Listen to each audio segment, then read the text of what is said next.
Se cierra la semana. Y en el informativo G24 le ponemos la lupa a los temas de los que pocos hablan. En Tertulia de Medianoche.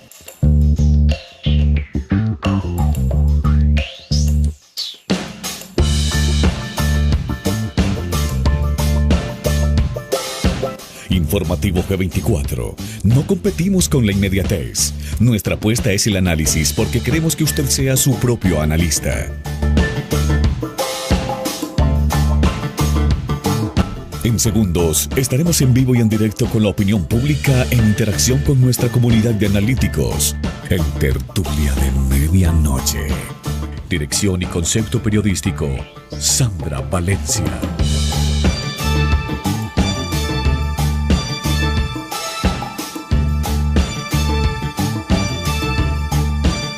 Bienvenidos.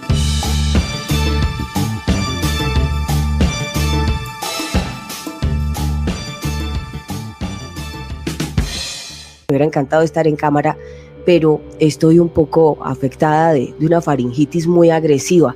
Y con todo y eso, él muy lindo dijo, si quieres lo dejamos para después, pero yo no me iba a perder la oportunidad de hablar con él. Emilio Carrillo, gustazo tenerte en Informativo G24. No sabes la alegría en el corazón que tengo en este momento, hablar con una persona tan ilustre, tan lúcida, tan audaz. Perdóname, pero se me fueron todas las flores. Estoy muy contenta. Bienvenido. Pues muchas gracias, Sandra. El placer es mío de compartir contigo, con todos tus amigos y amigas de G24, este periodismo independiente que tanto necesitamos en el mundo. Siempre se ha necesitado y ahora más que nunca, y espero de corazón que te recuperes muy pronto de esa faringitis tan agresiva. Muchísimas gracias a ti, Emilio. Contigo se puede hablar de todo, de este mundo que nos está poniendo desafíos tan increíbles, donde muchas veces las noticias a este año y especialmente desde 2020 parecía que la realidad superara la ficción. Pero yo te conocí incluso en un programa donde hablabas de la parucía de Jesús. Háblanos un poco de estos tiempos que estamos transitando y cómo desde tu análisis ¿crees que de alguna manera esto se conectaba con ese mensaje que daba Jesús? Claro que sí, Sandra, porque además lo uno va ligado a lo otro. Es decir, cuando hablamos de la parusía, estamos hablando del fin de un ciclo que Cristo Jesús denominó esta generación humana, el final del ciclo de esta generación humana, para que surja un nuevo ciclo. Y a partir de ahí, cuando hablamos de la parusía, es obligatorio estar muy atento a los signos de los tiempos, es decir, estar atentos a lo que ocurre, a lo que sucede, porque Cristo Jesús nos enseñó, no como profeta, sino como sabio, entre comillas, es decir, lo que Cristo Jesús comparte con nosotros no son adivinanzas, no son profecías, es una sabiduría profunda de cómo evolucionan los ciclos, de cómo evoluciona la consciencia. Es como si yo dijera ahora en mi tierra, ¿no?, que estamos en verano y dentro de 3 meses o 4 meses va a hacer más fresquito que el que tenemos actualmente, o si cuando ha amanecido el día me atreve a decir que dentro de 12 horas va a ser de noche. Eso no son profecías, no son adivinanzas, es un conocimiento de cómo evolucionan los ciclos. Y Jesús de Nazaret, desde su conocimiento y su sabiduría de cómo evolucionan los ciclos y cómo evoluciona la consciencia, pues nos dice, ojo, este ciclo humano, de forma natural, concluirá y empezará un nuevo ciclo humano que él además lo dibuja, vamos a decirlo en términos modernos, como de una mayor frecuencia vibracional. Podríamos decir que más acorde con lo que ya late en el corazón y brilla en las almas de tantas personas que deseamos un mundo mucho más humano, en el mejor sentido de la palabra, un mundo mucho más armónico, un mundo que viva en simbiosis con la naturaleza y con la madre tierra, etcétera, etcétera. Él nos dice, el ciclo actual, que está muy marcado por lo egoico, por lo egocéntrico, entrará en un proceso de tumultos, un proceso como un parto, ¿no?, de removimientos, de contracciones, y cuando eso suceda, nadie sabe ni el día ni la hora porque no se puede meter en el calendario, con lo cual estar atentos a los signos de los tiempos, estar atentos a las señales, y cuando veáis esas señales, daros cuenta de que está el parto en pleno funcionamiento y estamos a las puertas del alumbramiento de una nueva humanidad. con lo que la parusía como final de un ciclo e inicio de un nuevo ciclo humano va ligado inexcusablemente a estar atento al signo de los tiempos, lo cual también, y concluyo, Sandra, es muy interesante porque a veces todo lo que tiene que ver con la espiritualidad se entiende como una especie de meterse hacia adentro, ¿no? Y desde luego la espiritualidad tiene un componente importante, muy importante de mirada interior. Ahora bien, no te puedes quedar ahí, tienes que mirar hacia afuera, tienes que comprender lo que está ocurriendo en el mundo y a partir de ahí interpretar las señales para percibir, como nos enseñó Cristo Jesús, si estamos ya entrando en el proceso final de un ciclo humano. Así lo percibo yo, atendiendo a sus enseñanzas, para adentrarnos después de un parto con los removimientos y las contracciones que conlleva a un nuevo ciclo humano. Así que parusía y actualidad, parusía, espiritualidad y estar atento a lo que ocurre en el mundo van de la mano. Sí, y de hecho cuando yo te escuché la primera vez que hablabas de la parusía de Jesús, a mí me trajo mucha paz en el corazón porque te lo voy a contar y le cuento a los analíticos, era un momento donde los confinamientos en el mundo estaban más agresivos que nunca, estábamos en toda esta incertidumbre que generó la pandemia, que dejó pues además mucha incertidumbre, muchas personas que estaban incluso quebrándose. Y cuando yo escucho a Emilio Carrillo hablando de la parusía de Jesús, te lo tengo que confesar, o sea, me diste un alivio en el corazón escucharte. Desde ese momento siempre quise entrevistarte, mi sueño era siempre conocerte y mira cómo es la vibración que tú dices, que hace un año exactamente estaba en Miami y me habla Leonor García y me dice, te quiero invitar al programa, vas a compartir con Emilio Carrillo. Yo no lo podía creer porque te estaba conociendo y hoy estás aquí con nosotros. Y cuando hablas de esa parusía, pues yo creo que lo que más se contrasta o lo que más nos acerca a entender de facto esa parusía de Jesús es, creo que ese fragmento, Mateo capítulo 24. ¿Y tú crees que esa es la parte de pronto donde más claramente se podría explicar la parusía de Jesús o crees que hay otros complementos dentro de las Sagradas Escrituras? Sin duda ninguna, el capítulo 24 de Mateo es muy concreto y muy profundo. Ciertamente hay otras partes, ¿no?, de las Escrituras donde se aborda esto. También encontramos referencias de esta tipología en Lucas o en Marcos, no digamos ya en el libro de las Revelaciones o Apocalipsis, pero desde un punto de vista de concretar, de que en una lectura, entre comillas, no demasiado larga, se nos den las señales y las pistas fundamentales, sin duda ninguna eso lo encontramos en el capítulo 24 de Mateo, y podríamos decir que su colorario, que es un colorario muy bello, que es una parábola que se encuentra en el capítulo siguiente, el capítulo 25, que es el de las 10 mujeres que están ahí, con cada una con su lámpara de aceite, que es una preciosa metáfora del alma de cada uno. Sí. Cada mujer, cada persona en definitiva está llamada a echar aceite a su lámpara, se echa aceite a la lámpara del alma con nuestros comportamientos, con nuestras conductas.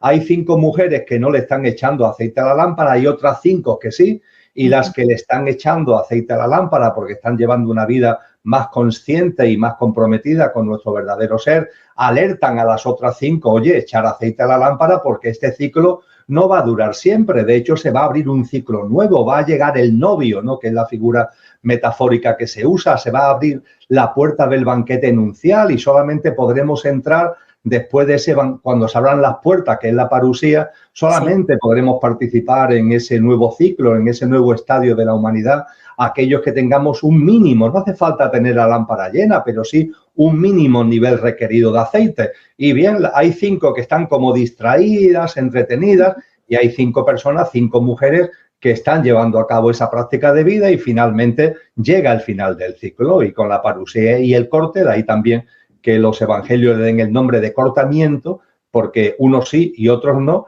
y los sí o los no, no se trata de que nadie nos juzgue, esto no va de juicio, esto no va de que nadie nos castigue ni nos premie, no, esto va de cada uno, de su forma de vivir, y la nueva humanidad irá en sintonía con una frecuencia vibracional más alta, como antes compartía, y será vivida por aquellas personas, es decir, aquellas almas encarnadas, con el nivel de aceite mínimo requerido, con una visión de la vida y una forma de desplegar y entender la vida acorde con esa nueva vibración, y las que no, pues no podrán participar en ese nuevo ciclo humano. Y como tú muy bien dices, esto no se nos enseña. Cristo Jesús no nos quiere meter miedo, dicho coloquialmente, ¿no? No, ni nos quiere anunciar un castigo. Hay mucha confusión con relación a esto, Sandra. La parusía, el corte, el final de este ciclo humano para que se inicie el ciclo de una nueva humanidad, por favor, esto no es un castigo, es una bendición. Es decir, yo creo que somos conscientes en nuestro interior del anhelo que tenemos, ¿no?, por una humanidad que de verdad sea humana, que de verdad pueda poner en valor todo lo que sabemos que son los atributos y las cualidades de ser humano, nuestra generosidad, nuestro altruismo, nuestra conciencia, nuestra capacidad de tender la mano, la compasión, el amor. Eso es lo que a muchas personas actualmente hay algo muy fuerte en nuestro interior que nos está reclamando. Pues bien, la parusía y el corte, el inicio de un nuevo ciclo, es precisamente esto, con lo cual vamos a olvidarnos de estas confusas ideas de castigo y cosas parecidas y vamos a vivirlo con alegría y, como tú dices muy bien, con confianza. Claro, y de hecho lo mencionaba mucho cuando nos invitaba a sentir primero el reino de los cielos dentro de nosotros y que luego lo veríamos afuera. Y este final de los tiempos que dicen muchos es más que nada esa transición a esa nueva humanidad que la logrará, como tú muy bien lo explicas, solo quienes estén en esa conciencia. De hecho, y ya para ir transitando a estos temas que nos atañen hoy, veíamos la semana pasada y antepasada, Emilio, estuve muy atenta contándoles de esos cambios que se están dando al interior de la Tierra, al mismo geomagnetismo que se está presentando y la primera evidencia científica que conocimos a partir de Eric Hunt, que decía que efectivamente el geomagnetismo de la Tierra está conectado con nosotros. O sea, sí están existiendo cambios y todo esto hace parte de ese tránsito a esa nueva humanidad con mayor conciencia, como lo dices tú. Ciertamente, hay que tener en cuenta que cuando hablamos de un ciclo humano de una mayor frecuencia vibracional, nos podemos preguntar, bueno, ¿y esto cómo se come, ¿no? ¿Esto cómo se plasma? Bien, ahí va a haber un elemento clave que es la frecuencia vibracional de la Tierra, de la propia Madre Tierra. La Madre Tierra va elevando su frecuencia vibracional, lo va haciendo lentamente, es como un gota a gota que va llenando un vaso y la parusía representaría el momento en el que hay una nueva gota que desborda el vaso. Y ese desbordamiento del vaso supone que la Madre Tierra pase a una frecuencia vibracional superior, como en clave musical podremos decir que de mi pasamos a fa, y a partir de ahí, aquellas almas encarnadas, aquellos seres humanos, que vibremos ya por nuestro estado de conciencia, por nuestra forma de entender y de vivir la vida, vibremos en esa clave fa, pues estaremos en sintonía con la nueva Tierra, con la Tierra restaurada y formaremos parte de la nueva humanidad. Con lo que efectivamente, además de lo que está pasando en el mundo, es decir, además de lo que está ocurriendo a esta humanidad, de las contracciones, los removimientos sociales, económicos, etcétera, que son propios del parto que dará lugar al nacimiento de la nueva humanidad, además deberíamos estar muy atentos precisamente a lo que la Madre Tierra nos va mostrando. Ese geomagnetismo que tú comentas, todo lo que tiene que ver con las fuerzas naturales que se están poniendo de manifiesto. Y hay un hecho que ahora mismo ya no admite discusión. Esta mañana precisamente leí un informe en una revista científica donde, bueno, cerca de donde, vamos, cerca, a muchos kilómetros, pero mucho más cerca de lo que yo estoy, está lo que se llama la anomalía del Atlántico Sur. Es un tema que pocas personas conocen, pero es una enorme zona que va desde la cordillera de los Andes hasta Sudáfrica, que se dice pronto, una enorme zona, una especie de gran nube, entre comillas, donde no se sabe por qué motivo el electromagnetismo de la Tierra se ha reducido enormemente. Es decir, la fuerza magnética de la Tierra, desde la cordillera andina hasta Sudáfrica, ha disminuido de una forma tan ostensible que al disminuir el electromagnetismo terrestre, la protección hacia la radiación solar disminuye y esa zona se ha convertido en una zona, entre comillas, peligrosa para los satélites que a 500 kilómetros circuitan la Tierra porque están mucho más mucho más predispuestos a la afectación por las radiaciones solares. Pues bien, sin que se sepa el motivo, eso existe y ya os digo, es una zona inmensa, basta ponerlo en el mapa desde la cordillera andina hasta Sudáfrica, pero no solamente eso, es que la debilidad del campo magnético va a más y la extensión del campo magnético se está extendiendo. No se conoce el motivo, la ciencia sabe lo que está ocurriendo, pero no sabe el por qué está ocurriendo y posiblemente sea una señal de que en el núcleo de la Tierra y a la Madre Tierra está ya viviendo un removimiento vibracional que empezamos a ver sus síntomas, aunque desconozcamos todavía lo que está detrás de esos síntomas. Pues fíjate que ese informe cae de perlas porque justo la semana pasada fueron varios capítulos mirando todo ese tipo de fenómenos y nos dejas hoy sorprendidos. No sabíamos que incluso esa extensión que va desde los Andes hasta Sudáfrica también está afectada y me picaste la curiosidad, voy a ir a buscar el informe. Vale, sí, vale. Anomalías del Atlántico Sur y ya te digo, ha aumentado en el último registro que se ha hecho. Está aumentando 20 kilómetros al año y está también aumentando desde el punto de vista de que la debilidad del campo magnético es cada vez mayor. Increíble. Además que les quiero contar a los analíticos, Emilio Carrillo, además de ser un gran escritor y conferencista, él es economista, ¿no? O sea, un poco hemos vivido en distintas etapas de la vida como ese llamado. Yo, analista geopolítica, y de repente nos empieza a llamar como el alma, como de lo político a lo humano o de lo económico a lo humano, y empezamos a ver todos esos fenómenos de comportamiento de la humanidad, y eso sí con siempre la buena fe, la intención y la esperanza de que seamos mejores o la mejor versión de cada uno, de esa nueva humanidad que viene en camino. Antes de meternos al Congreso, ¿cómo estás viendo el mundo? ¿Por qué cada vez más personas con todo este tema de guerras, incluso quienes hemos sido periodistas de toda la vida, estamos como en esa otra búsqueda? ¿Qué nos está pasando? Porque tú transitaste el camino primero. Ciertamente yo tuve una época muy larga de mi vida, yo conmigo mismo me entiendo y yo lo llamo mi época kármica, tuve que gestionar karma, relaciones de causa y efecto que venían de vidas anteriores, es así como me lo explico a mí mismo, y sí. Fue un cuarto de siglo, es decir, no fue ninguna broma en el que estuve muy metido en lo que fue la docencia universitaria, una vida académica, pero compaginada con gestión pública y con responsabilidad política. Y con un compromiso político fuerte, entre comillas. Todo eso hay un momento determinado que quedó atrás y quedó atrás no por fracaso, sino por éxito. Es decir, precisamente fue el éxito el que me llevó a percibir que esa forma de vida no me daba plenitud, que había algo en mi interior que estaba reclamando algo que era más sencillo, pero a su vez más potente, y a partir de ahí orienté mi vida por otros derroteros. Con cariño y respeto a todo lo que hice porque me sirvió, pero también dándome cuenta, Sandra, de que lo que tiene que ver realmente con la vida ya no casa para nada con lo que llamamos política. Esa es la realidad. La política no tiene nada que ver con el mundo. La política es una especie de juego de artificios, de distracción y de entretenimiento.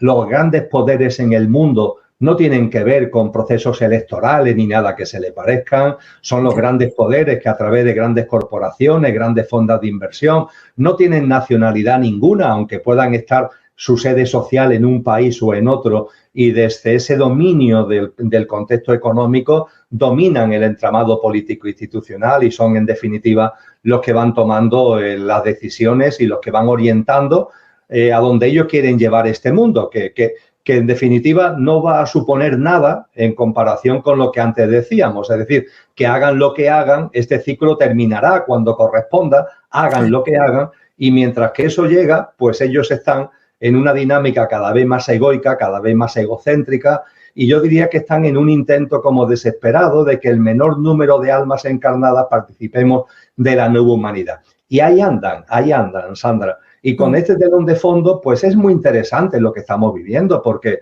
visto con objetividad, visto sin que nos turbe emocionalmente, porque tenemos que vivir la actualidad con esa confianza de la que antes hablábamos, incluso con esa alegría, aunque también con mucha compasión, ¿no?, por las personas que lo están pasando tan mal y que no entienden lo que está ocurriendo o que están viviendo en sus carnes, por ejemplo, un conflicto bélico, ¿no? Entonces hace falta mucho amor y mucha compasión también. Pero desde luego cuando vamos observando con objetividad lo que está ocurriendo, pues es interesante. Es decir, es interesante, por ejemplo, por irnos a un tema muy concreto, no se ha cumplido, entre comillas, todo lo que la Organización Mundial de la Salud tenía en su agenda, pero se ha dado un acelerón enorme en lo que son sus objetivos. Naciones Unidas ha convocado la denominada cumbre del futuro, que todo eso son apretones que van dirigidos a el establecimiento de un sistema de gobernanza mundial que sea como el cimiento del nuevo orden mundial que los poderosos de este mundo quieren establecer. Y cuando todo esto lo vas viendo y vas viendo no solamente las medidas que se van adoptando, sino la niebla que se va creando, porque muchas veces se generan guerras y rumores de guerras para distraernos, ¿no?, de lo que realmente por debajo está ocurriendo, ¿no? Entonces, cuando todo esto lo vas percibiendo, es muy importante no perder la paz, no perder la calma, no perder la confianza, pero a su vez es enormemente interesante porque te permite ir percibiendo estos signos de los tiempos de los que venimos hablando. Claro, y tú, dentro de todos esos cambios que uno va viendo a partir de las agendas que se están dando entre las instituciones y demás, que sí que vienen como de una especie de parón, porque yo creo que desde el 2022 hubo como un despertar masivo de conciencia en el mundo. De hecho, cuando nos conocimos, hablábamos de cómo varios países estaban con algidez social y todo esto, protestando contra ciertas medidas que consideraron muy restrictivas. Y entonces hubo como un frenón, lo voy a llamar así, un frenazo en seco por parte de ciertas agendas de las instituciones, pero luego estamos viendo que también dicen que las constelaciones están similares, parecidas a la época de la Revolución Francesa, pero no, eso es otro tema, no nos vamos a enrollar por allá, pero sí que desde lo pragmático, en lo económico, lo político, lo geopolítico, les vemos afán por revivir ciertas medidas. ¿Tú crees que viene otra pandemia? Como hay gente que está preguntándose que de pronto viene otra pandemia. El escenario, yo creo que es sencillo, fíjate, me atrevo a decir, Sandra, que es sencillo de definir. Los poderosos de este mundo, para la configuración de ese sistema de gobernanza mundial, del nuevo orden mundial al que antes hacía referencia, han tomado una fecha como fecha de referencia, que es el 2030. Todo es 2030, la Agenda 2030, cuando cualquier cosa en tecnología, cuando tiene que estar terminado el despliegue de satélites del 5G, 6G, el 2030, cuando vamos a cualquier elemento, vamos a llamarle macro a nivel mundial, siempre la fecha que aparece es el 2030, es la fecha de referencia para el establecimiento del nuevo orden mundial. A partir de ahí llevamos un camino recorrido, obviamente, la Agenda 2030 fue aprobada por Naciones Unidas en septiembre del 2015. Llevamos ya, por tanto, un camino recorrido importante al respecto. Y yo diría que el año en el que estamos es un año en el que, por tomar un símil gráfico que todos podamos entender, cuando se va a construir un edificio, se necesita mucha fuerza, mucha energía y mucho tiempo para lo que es el removimiento de tierra y colocar los cimientos. Eso requiere mucho tiempo y mucha energía. Una vez que ya se han colocado los cimientos, bueno, ahora empieza a construirse el edificio y parece que eso es la parte más importante de la obra, ¿no? Pero la parte más importante de la obra es los cimientos. A partir de ahí ya las distintas plantas se van colocando gracias a la cimentación que se ha realizado. Yo diría que el año 2024, insisto, utilizando un símil que podamos entender, es el año en el que se concluye la cimentación. Esa cimentación del edificio que debe estar construido definitivamente culminado en el 2030, el 2024 es la culminación de la cimentación. Y a partir de ahí lo que iremos viendo del 2025 para adelante es cómo van subiendo las plantas hasta llegar al 2030 que configuran el edificio del nuevo orden mundial. Creo que esta imagen gráfica nos puede ayudar. Desde ese punto de vista, este año, que es el año de la cimentación, estamos viendo que es el año de la cimentación, vamos a llamarle geoinstitucional, geopolítica, geoestratégica. Lo ocurrido en la Asamblea Mundial de la Salud, la cumbre del futuro de Naciones Unidas en septiembre a la que antes hacía referencia, son buenos exponentes al respecto. Pero también es el año de cimentación en el que por parte de China, por ejemplo, por parte de la Reserva Federal Norteamericana o por parte del Banco Central Europeo, es el año en el que debe estar concluido toda la elaboración de las monedas digitales. Es decir, el yuan digital, el dólar digital, el euro digital, tienen que estar ya, ser una realidad para poder ser lanzado, es decir, todo lo que está por debajo, ¿no? Todo el entramado tecnológico, operativo, financiero que está por debajo de las monedas digitales. Eso no significa que vaya a desaparecer el dinero físico todavía, pero sí que a partir del 25 la moneda digital va a empezar a aparecer con cada vez con más fuerza. Esto se está cimentando y terminará su cimentación en el año 2024. En Europa será a través de una aplicación que ya en el año 25 los europeos llevaremos en el móvil, que además será una especie no solo de monedero digital, sino también de app de identificación, donde llevaremos los datos de nuestro pasaporte, la tarjeta sanitaria, el carnet de conducir, etcétera, etcétera, etcétera. Cuando hablamos de inteligencia artificial, el año 2024 es el año donde se culmina la cimentación.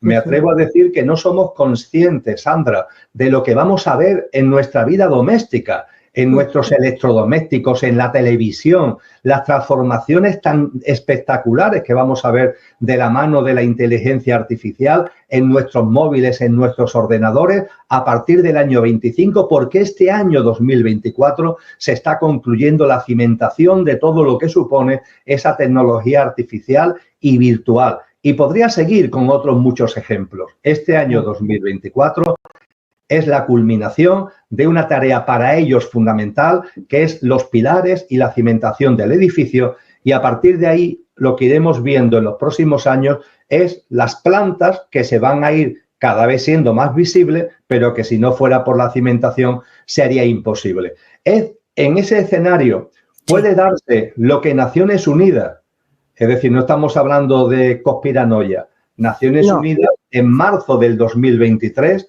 publicó un informe donde habla de todo esto y se atrevió incluso a analizar la posibilidad de lo que Naciones Unidas llama shock globales. Shock globales son grandes removimientos, como lo ocurrido con la crisis sanitaria del año 2020, y a partir de ahí se plasma con claridad la posibilidad y la probabilidad de que shock globales aparezcan entre el 25 y el 2030. Uno de esos posibles shocks globales es precisamente una nueva crisis sanitaria, una nueva pandemia. ¿Eso es seguro que se produzca? No, no es seguro. ¿Es probable? Sí, es probable. ¿De qué va a depender? Va a depender de cómo vaya la marcha de la construcción del edificio. Por ejemplo, en la Asamblea Mundial de la Salud se ha puesto de manifiesto que hay muchas voces favorables a que la Organización Mundial de la Salud coja todas las competencias soberanas en materia de salud, que ante una nueva crisis sanitaria no haya gobiernos en el mundo donde se toman decisiones, sino que sea un único centro de mando el que toma decisiones sobre el qué hacer, sobre el qué inocularse, etcétera, etcétera. Pero también ha habido una parte, pero pequeña, pero ha habido una parte que se ha resistido. Bueno, pues si esa resistencia se mantiene, ¿qué mejor que una nueva pandemia para que esa resistencia salten por el aire? Lo que quiero decir, y termino, Sandra, es que el uso del shock global, y en particular de una pandemia, va a depender del ritmo de subida del edificio. Si el ritmo de subida del edificio va acorde con la planificación prevista, no será necesario este tipo de ajustes traumáticos, pero si se ve que por cualquier motivo hay resistencia o hay dificultad para que este edificio suba para arriba, no hay ningún tipo de duda que pandemias y otros shocks globales serán utilizados como una manera de meter miedo, de meter inseguridad, de meter incertidumbre, que es la mejor forma de que todos digamos sí, de que todos agachemos la cabeza y de que la construcción del edificio se culmine en los plazos previstos. Y que el análisis conceptual, porque en realidad fue un análisis conceptual que nos acaba de describir Emilio Carrillo, pues es muy acertado a partir del proceso paso a paso. O sea, no es paranoia, no es nada de eso. En realidad es que fue un análisis muy acertado de cómo se evalúan muchas veces los procesos, cómo van viendo si avanza, si no avanza, qué se necesita reajustar para darle celeridad. Y pues, como tú lo mencionabas, la semana pasada se dio esta reunión de la Cumbre Mundial de la Salud, y pues esto es lo que nos trae esta pregunta al día de hoy. Pero además mencionabas, 2030 definitivamente es un año crucial, donde ellos también van a evaluar, que además tiene una historia muy particular la Agenda 2030, porque fíjate que existía primero los objetivos de milenio que se tenían que lograr al año 2005. No se lograron, se extendió nuevamente a 2010, no recuerdo el nombre, cómo lo llamaban, pero dijeron, no fuimos capaces, por decirlo así, como humanidad no lo logramos, entonces nos vamos a ir al 2015.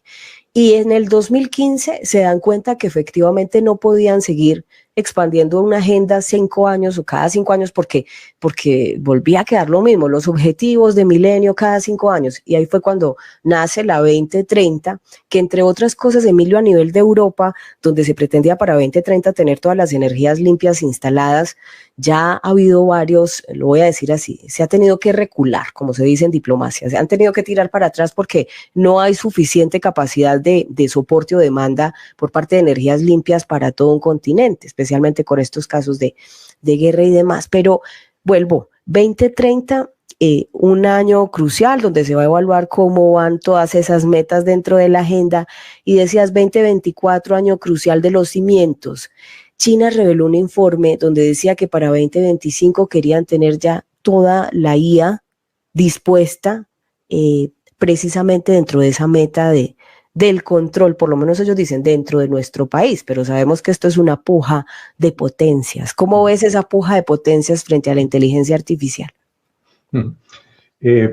Cuando se hace el análisis que tú magníficamente has resumido, hay que tener en cuenta que se mezclan en distintos componentes. Sí. Por un lado, yo he estado plenamente en el mundo empresarial, he estado en el sistema financiero, he presidido una gran empresa, conozco, en mi formación de economía la he completado con formación en alta dirección de empresas, conozco muy bien cómo son las estrategias que se utilizan en el campo empresarial, que son las que se están usando como herramientas también en todo lo que estamos hablando.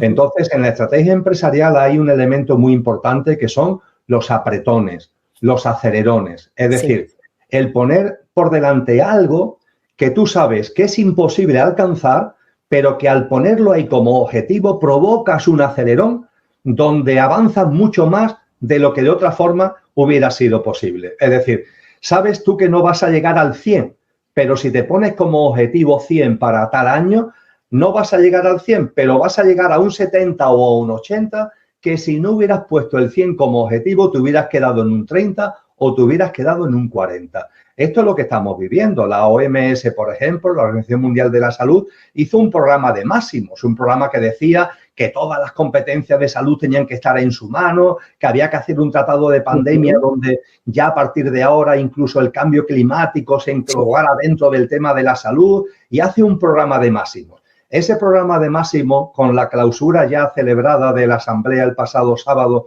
1 de junio, ¿se ha logrado? No se ha llegado al 100. Oye, no se ha llegado al 100, pero se ha llegado a un 70 o un 80, cosa que hace un año o 2 años era absolutamente impensable. Y, por ejemplo, una de las cosas que se ha conseguido a partir de muchas, además de modificaciones muy significativas en el Reglamento Sanitario Internacional y de medidas muy concretas en el ámbito de la vacunación, de los trasplantes, etcétera, etcétera. Además de todo eso, pues se ha conseguido que ya todo lo que es la emergencia climática sea considerada política de salud. Es decir, eso ya se ha aprobado por unanimidad de los 194 países la pasada semana. Eso significa que ante un fenómeno climático se le pueden aplicar los protocolos de una pandemia, crisis sanitaria. Esto era impensable hace no mucho tiempo, con lo que este es un elemento a tener en cuenta, Sandra. El que se proponen programas de máximos, pero el que no se llegue al máximo no es un fracaso, todo lo contrario,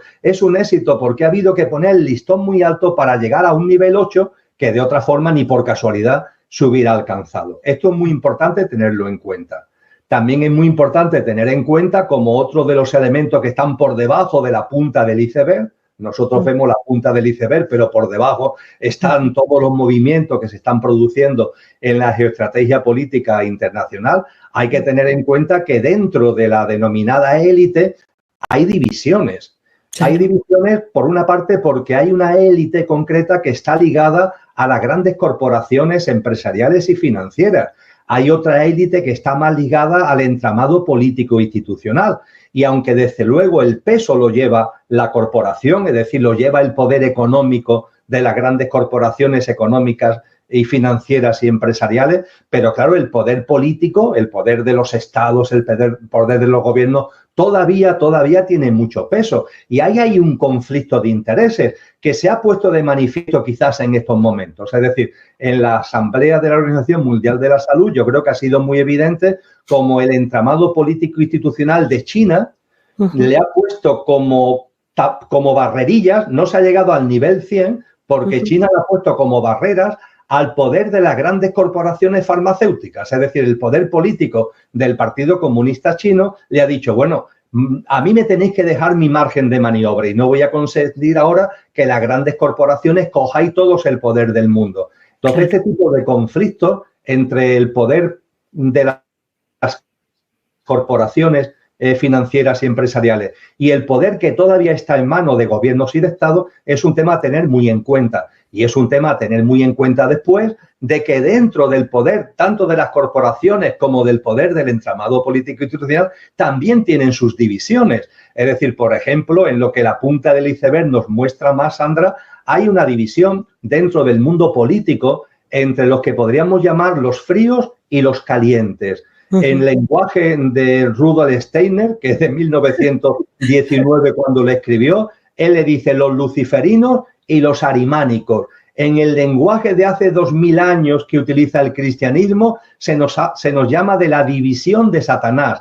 ¿Qué es esto de luciféricos, arimánicos, la división de Satanás? Pues muy sencillo, que llega un momento determinado donde hay tantas almas encarnadas, somos 8.000 millones de personas en estos momentos en el planeta, 8.000 millones de almas encarnadas a la vez, que el dominio sobre tantas personas, la forma de dirigir a tanta gente, tiene que producirse un cambio. El cambio de lo caliente a lo frío. Hemos vivido durante siglos, posiblemente de milenios, en un mundo de confusión a través de la violencia, a través de lo emocional, a través de lo pasional. Lo caliente ha sido la manera de alguna forma, atraparnos emocional y mentalmente, que olvidemos lo que realmente somos y el sentido de trascendencia verdadero. Pero ha llegado un momento que somos tantos que lo que estamos viviendo es un paso de lo caliente a lo frío, de lo luciferino a lo arimánico. Esa es la división de lo satánico de lo que nos habla el cristianismo. Y lo frío, lo arimánico, ¿qué significa? Pues significa un dominio donde a las personas se nos abduce por la pantalla, se nos mete en el mundo virtual y en el mundo artificial, se nos quiere frío, se nos quiere alejados entre nosotros, con recelos mutuos, alejados de la naturaleza, cada uno metido en su mundo. Y si el mundo de tu realidad cotidiana no te gusta, no te preocupes, porque la realidad virtual y artificial te proporciona un mundo ideal donde tú con tu avatar puedes plasmar lo que la vida real no te está dando, y de esta forma cada uno nos vamos metiendo en nuestro cubículo, cada uno nos vamos metiendo en nuestro mundo.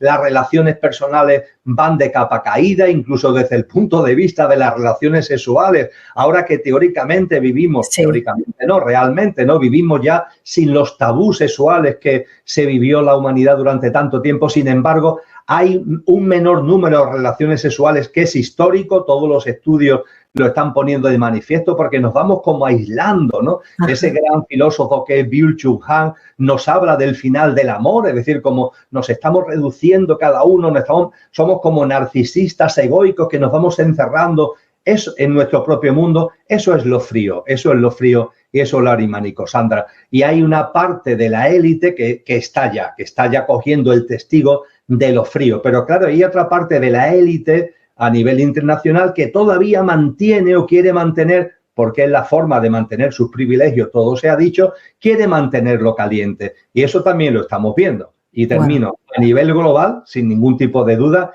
China, es decir, lo que es China, lo que es el gobierno chino representa maravillosamente lo frío, maravillosamente, y sin embargo, puestos a buscar qué es lo que representa lo caliente, lo encontramos sin ningún tipo de duda en Donald Trump, ¿no? Creo que son dos buenos referentes para entender qué es lo frío y entender qué es lo caliente, pero sabiendo que hay un movimiento de fondo donde lo caliente cada vez va teniendo menos peso y lo frío, tecnología, mundo virtual, mundo artificial, eso, reclusión de cada uno en su propio mundo, alejamiento y recelo de los demás, Eso es lo que prima y es ahí a donde nos quieren llevar en ese nuevo orden mundial que tiene la construcción del edificio el 2030 como fecha de referencia.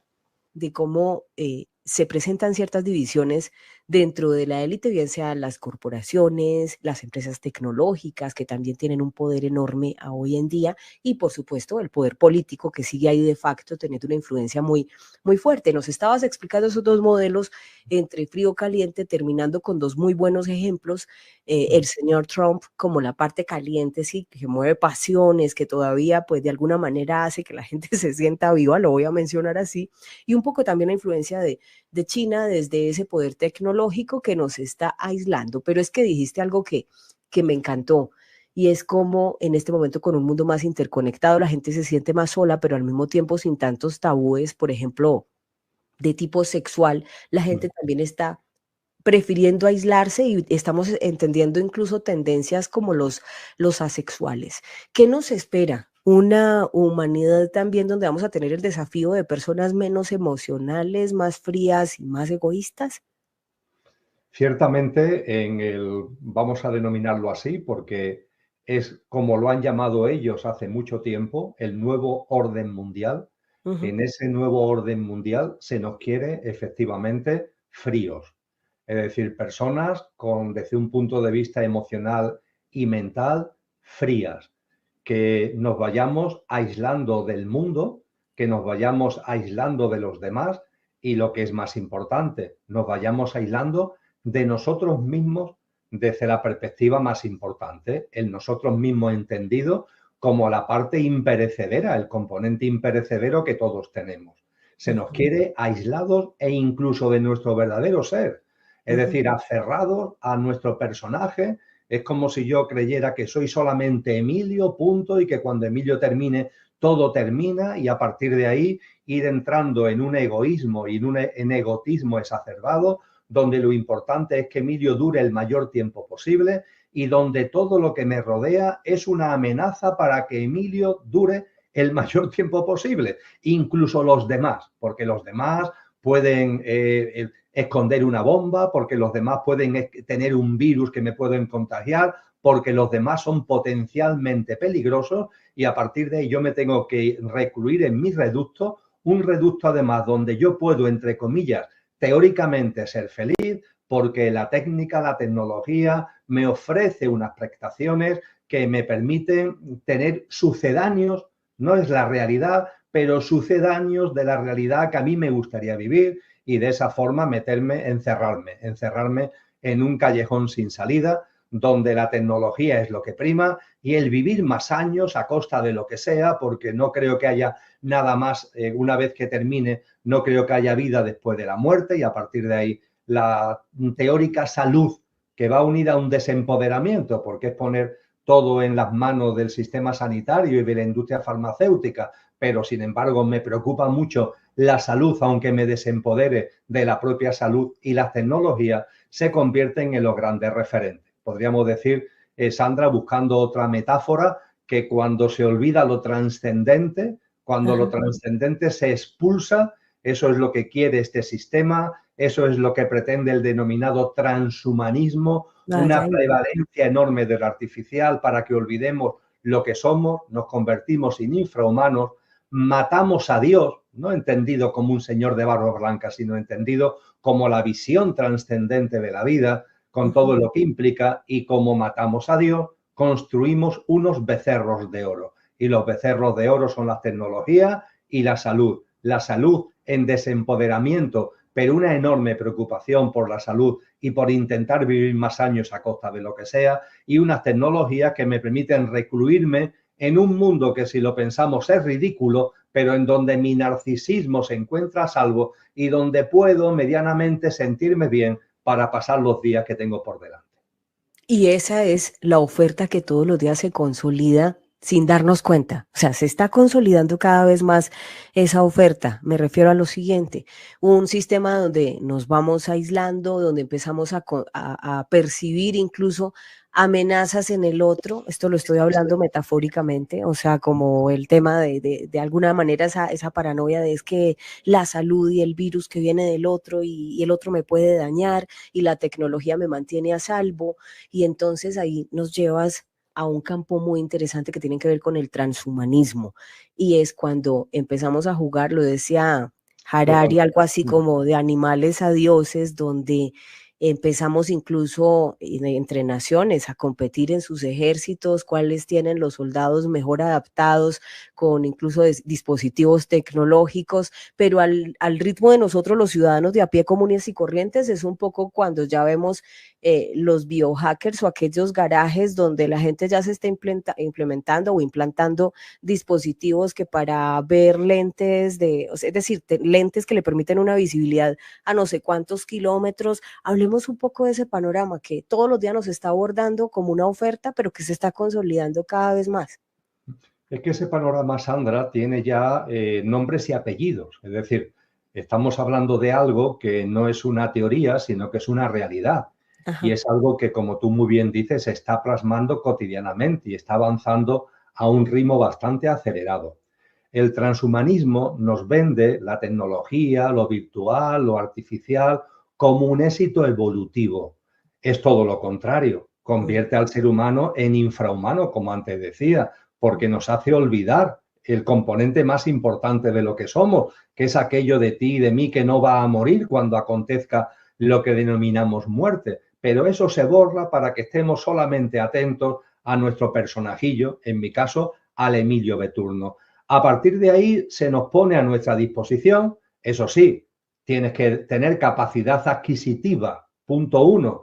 Y punto 2, lo iremos viendo cada vez más, cumplir con los requisitos de control que el sistema impone, porque si no cumple con esos requisitos de control, aunque tengas capacidad adquisitiva, no podrás usar esa capacidad adquisitiva. Esto no es ninguna ficción, está pasando ya en países como China, donde el tú poder viajar al extranjero no depende si tienes o no capacidad adquisitiva, sino que se te autorice por un sistema de control social, por un sistema de puntuación de ese control social, que tú puedes hacer desplazamientos al extranjero o no puedes salir al extranjero, o incluso el margen de maniobra que tienes para moverte dentro del propio país. Todo depende de la puntuación que tenga y también de esa puntuación de control social, con un sistema de millones de cámaras que hacen un seguimiento permanente a todo lo que cada ciudadano hace. Esto no es la película o la novela basada en la película basada en la novela de Orwell en 1984.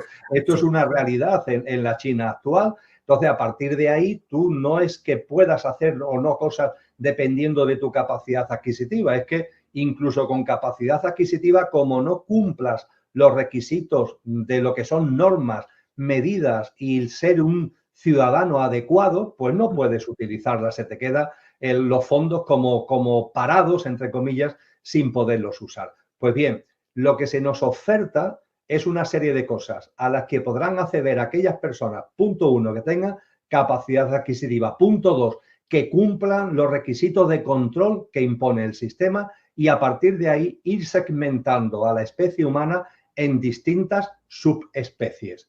Yo sé que esto suena muy raro, Sandra, pero lo voy a intentar explicar de una forma breve y creo que iremos percibiendo la enorme realidad y de que, aunque parezca raro, se está ya materializando como tú antes apuntabas. Yo soy, entre comillas, una persona que en ese mundo transhumano soy obsoleta. Soy un homus obsoletus. ¿En qué sentido? De que ni tengo sensores, ni tengo implantes, ni tengo ninguna cosa rara metida en mi cuerpo, ni me la voy a poner. Yo soy un homus obsoletus que, aunque me ofrezcan sensores, implantes, la sustitución del teléfono móvil, como está anunciado antes del 2030, mediante sensores en la cabeza, mediante diademas que van a hacer que estemos conectados a las redes, unas auténticas maravillas que nos venderán de la mano de las tecnologías y de la inteligencia artificial, yo no voy a participar, no estoy interesado en ese mundo. Seré un homus obsoletus por voluntad propia. Habrá también homus obsoletus porque no tienen capacidad adquisitiva para esos implantes, para esos sensores, etcétera, o teniéndola por control social no se va a permitir acceder a ello. Englobaremos voluntaria o forzosamente un número X de personas, el Homus obsoletus. Además del Homus obsoletus, habrá una especie de Homus híbrido, la persona híbrida. La persona híbrida será aquella que sí se mete ya implantes, aquella persona que a la hora de sensores, a la hora de determinados artilugios que sean, por ejemplo, necesarios para poder comprar o vender, es decir, para la utilización del dinero digital, porque esto de llevar una aplicación en el móvil para poder realizar pagos es un engorro, es mucho más simple llevar una especie de tatuaje que no se ve en la frente o llevar una especie de chip subcutáneo en una de las manos, es mucho más simple para pasar por la cámara, para pasar por el control y realizar los pagos de una forma cómoda y sencilla, y a partir de ahí también se nos venderán, repito, implantes para podernos conectar a la red, para poder utilizar incluso determinadas tecnologías que nos van a propiciar un control de nuestra salud, latidos cardíacos, la tensión cardíaca, análisis continuo de cómo estamos desde el punto de vista de salud. Y habrá muchas personas que se meten dentro estos implantes y estos híbridos, porque voluntariamente lo quieren y porque tienen capacidad adquisitiva suficiente y se le permite que lo puedan hacer. Será el Homus híbrido. Pero es que además del Homo híbrido habrá una nueva especie humana. Ellos quieren que haya una nueva especie humana que será, por así decir, la más elaborada, que es la persona editada, el Homus editado, que son los superbebés. Esto a lo que ya muchos papás y mamás se están apuntando. Es decir, que el niño o la niña, incluso desde la propia gestación, sean ya objeto de una serie de controles, sean ya objeto de una serie de interferencias, de una serie de intromisiones genéticas para asegurar que sean sanos, para asegurar una esperanza de vida larga, etcétera, etcétera. Entonces saldrán al mundo ya como una especie de superhombres donde ya lo híbrido lo llevarán incluido desde el propio feto y se irá simplemente mejorando y perfeccionando a lo largo de su vida. Y ese Homus obsoletus, ese Homo híbridos y ese Homo editatus subdividirá a la especie humana, es lo que se quiere, en tres grandes especies. Lo que los privilegiados quieren es ser Homus editados, es decir, si ellos ya no lo han podido ser, que sus hijos sí lo sean y que en la medida de lo posible ellos se puedan incorporar el mayor número de implantes que garanticen alargar la esperanza de vida a costa de lo que sea y la forma que sea. Pero lo más importante, y concluyo, Sandra, no es tanto los temas tecnológicos y concretos materiales que he compartido, sino la visión del mundo que hay detrás. Una visión del mundo en donde lo importante soy yo, una visión del mundo donde los demás no me importan o están en una escala tan secundaria que es como si no me importaran absolutamente nada, una visión del mundo donde, por supuesto, la naturaleza, la madre tierra no se computa y con ella se hará lo que haga falta porque lo importante soy yo y todo está a mi servicio, y desde luego una visión del mundo donde yo soy este Emilio, nada más que Emilio y solo Emilio, y cualquiera que se le ocurra pensar en que hay algo trascendente, que hay un alma, como decíamos anteriormente, que el ser humano tiene una dimensión espiritual, todos los controles de cámara, de sensores, de conexión a la nube, alertarán que hay por ahí una persona que tiene ideas raras, una persona que está enferma, auténticamente enferma mental, porque tiene una visión trascendente de la vida y que hay que actuar debidamente porque se puede convertir en un peligro para los demás, en un peligro social. Estoy siendo muy coloquial en mis expresiones, no quiero ser catastrofista porque, insisto, lo que hablábamos al principio, yo tengo mucha confianza en la vida y estoy muy alegre porque percibo que estamos entrando en un momento decisivo de final de un ciclo para que se inicie otro ciclo mucho más elevado vibracionalmente, pero es verdad que estamos en el parto y en los removimientos del parto estamos viviendo y vamos a vivir todas estas cosas. Digamos que este es el diagnóstico, es análisis en proyección y sí, es un diagnóstico porque nada es traído de los cabellos, es lo que estamos viendo todos los días y de ahí viene la confianza y es esa otra parte de la humanidad que es capaz de ver lo que está pasando y que en cambio se aferra más que nada a la fe, a buscar el propósito internamente, a tratar de, y por eso habríamos con la parucía, de Jesús que tú muy bien nos explicabas, era cómo invitaba en esos tiempos de tribulación a estar más conectados con esa esencia divina de la creación del Padre, ¿no? Emilio, pero en octubre viene un congreso muy interesante donde se van a tratar todos estos temas, estos desafíos del mundo y por supuesto de la humanidad. Y vas a hacer un congreso en España. Hablemos un poco de todo esto que estás planeando para este mes, que ya se va acercando, este año está corriendo rápido. Sí, sí, el tiempo va muy rápido porque ya nos avisaron los griegos, también los mayas, de que el tiempo, hay un tiempo que ellos lo llamaban, los griegos lo llaman cronos, el tiempo lineal es siempre igual, pero está el tiempo espiritual. Los griegos lo llamaban kairos. Y el tiempo espiritual tiene que ver, se activa, por así decir, cuando se acerca el final de un ciclo. Y kairos frente a la linealidad de cronos, kairos se caracteriza por la aceleración. El tiempo cronológico es el mismo, claro, los minutos son minutos y las horas son horas. Sin embargo, al acelerarse el tiempo espiritual, hay una percepción de que todo va más rápido, aceleración y removimiento. Los mayas lo llamaron tiempo al tiempo cronológico y no tiempo, porque ya no cabe ser medido en calendario, a lo que los griegos clásicos llamaron kairos. Y estamos en plena aceleración del tiempo, efectivamente. En esa plena aceleración del tiempo, ese otoño del año 2024, otoño en el hemisferio norte, está ahí a la vuelta de la esquina. En octubre, como tú muy bien has señalado, Sandra, realizaremos todas las grabaciones donde tú estás invitada, eres una de las ponentes invitadas precisamente, todas las grabaciones del Congreso, pero el Congreso como tal será puesto a disposición del público en ponencia a ponencia, mesa redonda a mesa redonda, conforme a un calendario que ya en su momento, lógicamente, en la segunda quincena de junio, divulgaremos debidamente durante todo el mes de noviembre. Van a ser en concreto 17 ponencias y mesas redondas, 26 especialistas y expertos como tú en temáticas muy distintas, pero todo con el mismo telón de fondo. ¿Qué está pasando? ¿Hacia dónde vamos? Y todo desde luego desde una perspectiva consciente. Cultura y educación, clima y ecología, tecnología, salud, política y sociedad, economía, espiritualidad, serán ámbitos temáticos que abordaremos en ese congreso. El congreso será online, con lo cual podrá ser seguido en cualquier parte del mundo. Estamos ajustando los costes al máximo, entre otras cosas debido al altruismo de los ponentes, para que lo que es la inscripción al congreso sea una cantidad absolutamente simbólica, que cualquier persona en cualquier lugar del mundo no tenga problema para abonarlo. Y lo que queremos es poner a disposición de la gente, a disposición de tantas personas conscientes que hay en el mundo. Es un foro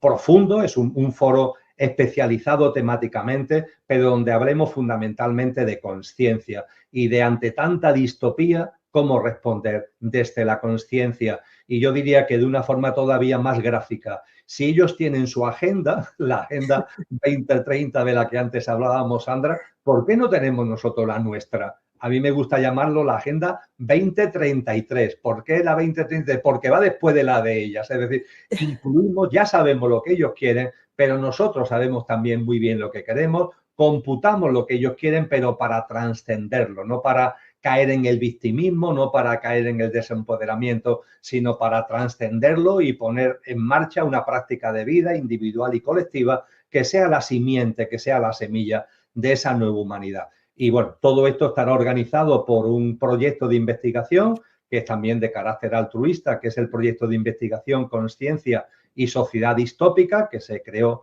en el año 2018, que tengo el honor de dirigir, y desde ahí, contando con la valiosísima cooperación de personas como tú, creo que vamos a poner a disposición de todas las personas interesadas algo bello, algo profundo, algo riguroso en el análisis, pero también estimulante en cuanto a esa confianza y esa alegría con la que tenemos que vivir estos momentos.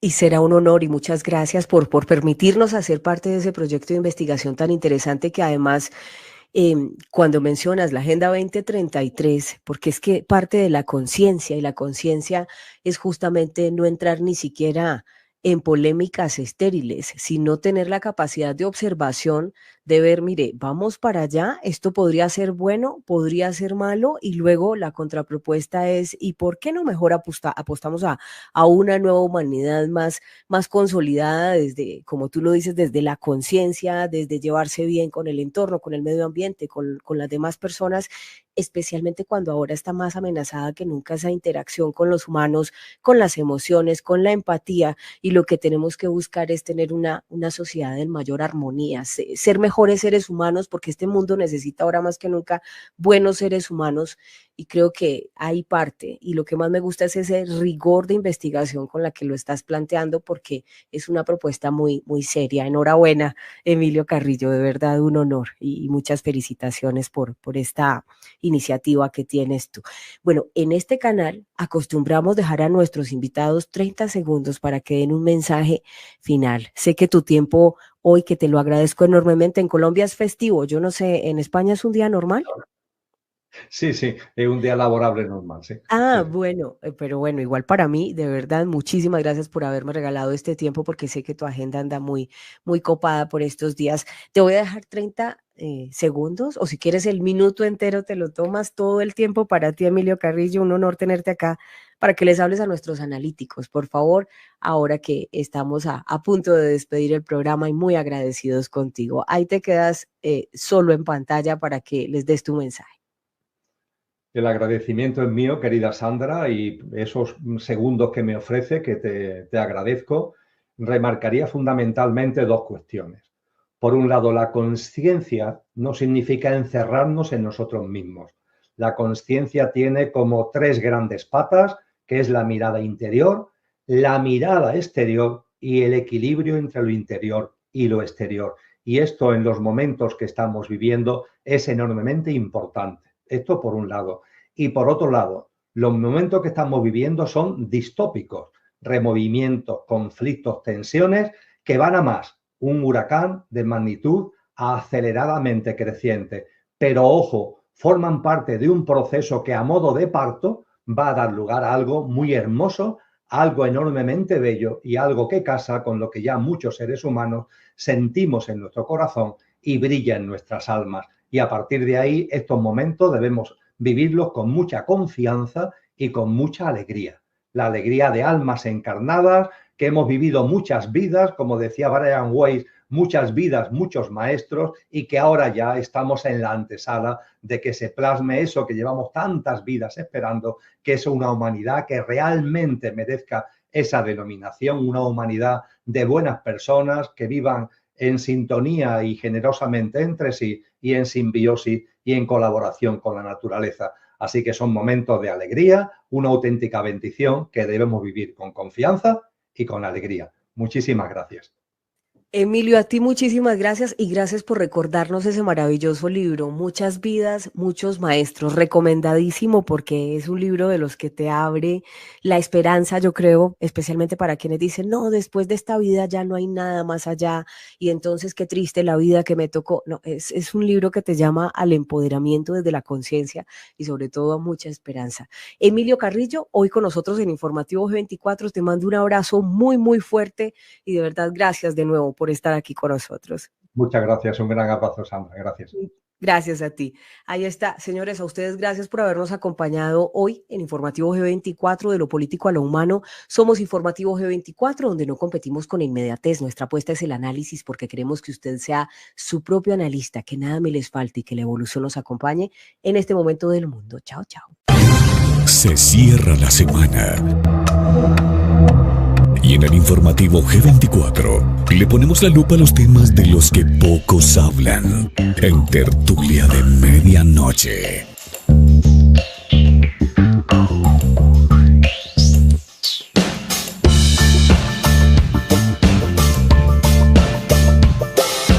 Informativo G24. No competimos con la inmediatez. Nuestra apuesta es el análisis, porque queremos que usted sea su propio analista.